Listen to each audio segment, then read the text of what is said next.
Main ரோட்டை போய்க்கலாம். Main road bus போகிற ரோட்டில் இருந்து கொஞ்சம் தூரம் உள்ள போகணும்.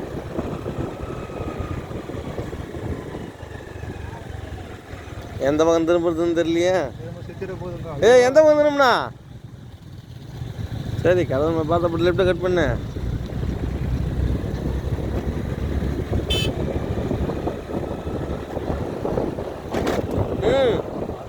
பார்த்து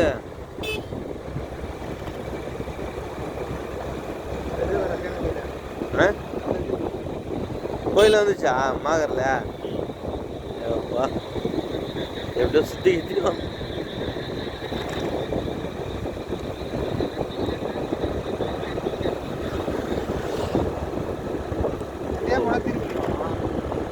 திருப்பி வேணாமா? ஆமாம், அங்கே பார்த்தியா மாகரில் போட மேம்பாலம் கார்னரில் பார்த்தோம்ல. ஆமாம், கார்னர் தான் திருப்பி மாகரல்.